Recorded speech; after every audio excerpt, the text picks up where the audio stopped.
Hi friends, welcome back to the channel. I'm Elias Castillo with EMC Outdoors, and today I am at my new place and I am planning out what I'm going to be putting in my garden beds that I built already, and I want to show you guys what you can still plant here in the Mid-Atlantic region in October. So I just got this place and I set up the garden beds about 2 weeks ago, and I have been transplanting some of the plants that I have from my regular garden into here.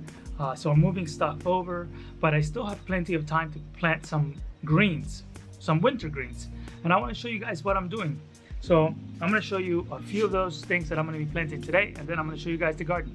So I'm going to be planting some daikon radish today, some tatsoi, that's a Chinese green. I'm actually going to be doing a lot of Chinese greens. Red mustard. I'm going to be doing Longdale spinach, which is really cold hardy. I'm going to be doing some radishes. This green called winter rape, and I'm pretty sure it also comes from China. And pak choi, which is one of my favorite vegetables. I'm going to be doing lettuce and some Swiss chard. And I also like to keep my own seeds, so I'm going to show you some of those seeds. So I'm going to be planting some leeks that I've collected this year, and I'm also going to be planting some corn salad, which is very cold hardy and you can grow it almost through the winter. So hopefully we'll be picking some of those greens all winter long. And I have a trick for you guys. In order to label your plants, you can cut up old milk jugs and you can make little strips like this, and it is wonderful because you get to reuse it and save it from the landfill, and you can remember what you're planting. You're just gonna need a Sharpie, non-erase Sharpie, and that's basically all you need. I am going to be leaving one of the beds with very quick crops because I want to plant my garlic. This is my garlic that I've been saving for about 5 or 6 years. Same seed, I just grow the same one and I save the best and I keep the best for seed. So I'm gonna be planting those probably middle of November, so I want to leave some space. So let me show you guys the new garden beds.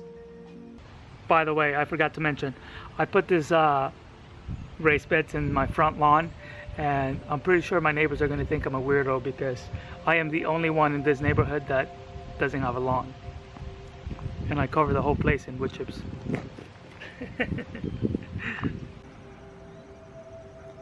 So these here are my new garden beds. I have loaded the front yard with wood chips, and I am going to be making just tons of beds in here.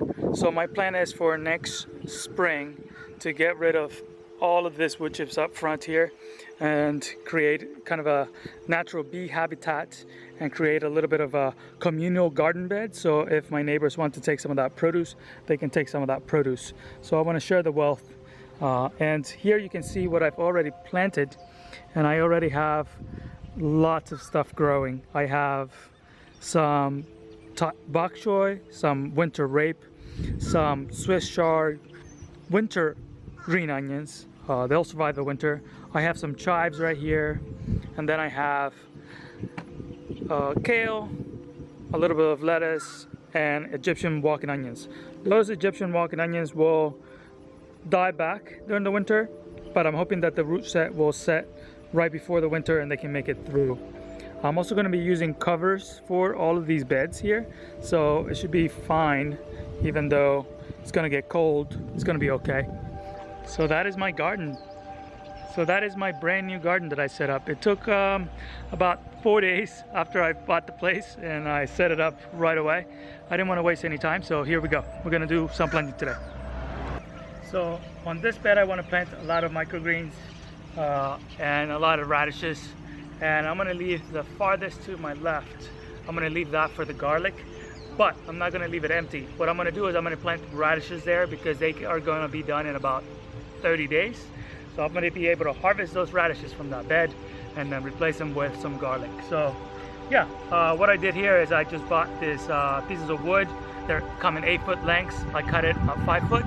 So I needed to use 2 boards per bed, and that's about $22 a piece. per bed basically. And then I bought some garden soil and I added some leaf grow, which is a nice compost. And yeah, just gardening in brand new soil is going to be good for the vegetables. Let me get the seeds and we can get planting.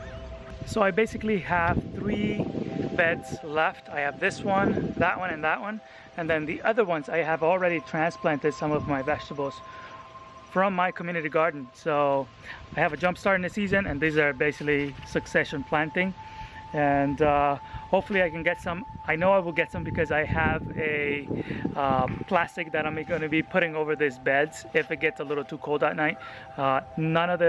For the next 10 days, we're not supposed to get any hard frosts or any frost for that matter. So these should be able to germinate, and once they germinate, I'm gonna put that cover over them to give them even more extension in the season. So that's how you succeed with the winter. All right, let's get planting. So I'm gonna be doing Swiss chard here. I'm gonna be doing just a little row of it. I don't really like Swiss chard that much, but it's really cold hardy, so if you need to do some gardening in the winter, this is a perfect thing to do. And I've been having a lot of germination issues with these guys, with this seed itself.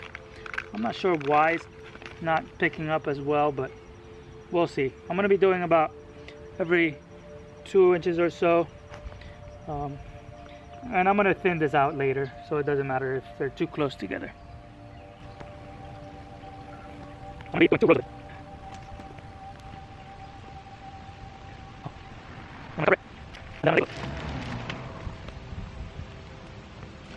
And I'm just gonna call this chard.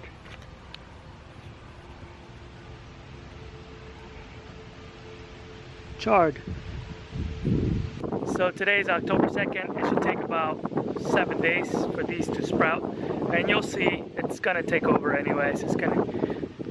And if it doesn't, then it's okay. I have the bed set up for next spring, and that should be okay too.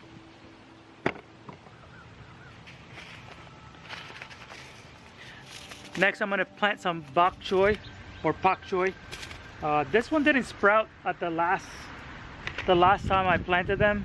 I think it was too hot, but I'm hoping that this will take here.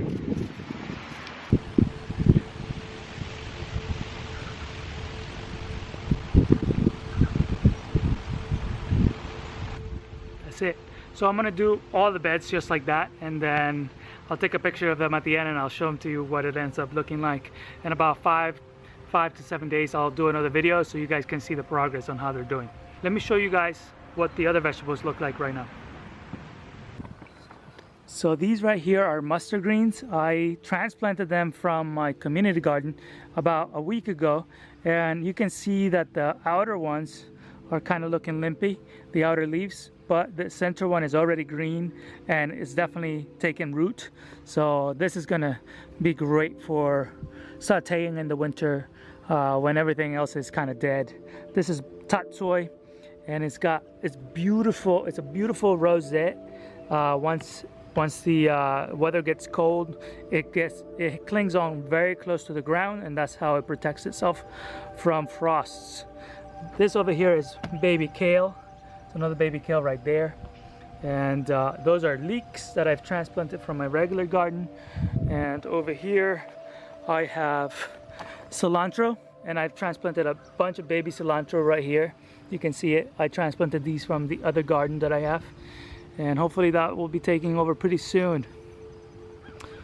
Over here, this is the very first bed that I started with, and you will see that these are very nice and green, and they are going to be the first one I'm going to be eating. So these are going to be nice, very nice. That's all I have for you guys today, and I hope you guys enjoyed this type of video. Let me know in the comments below if you do any winter vegetables that you grow, and what does well in your area. My area here is Zone 7, and I can do winter greens all basically all through the winter, and I start planting summer vegetables in May, right after Mother's Day. That's when I plant the summer vegetables, but from here on until then, it's gonna be all winter greens. So I hope you guys enjoyed the video. If you did, give it a thumbs up and make sure you subscribe to the channel. Thank you for watching.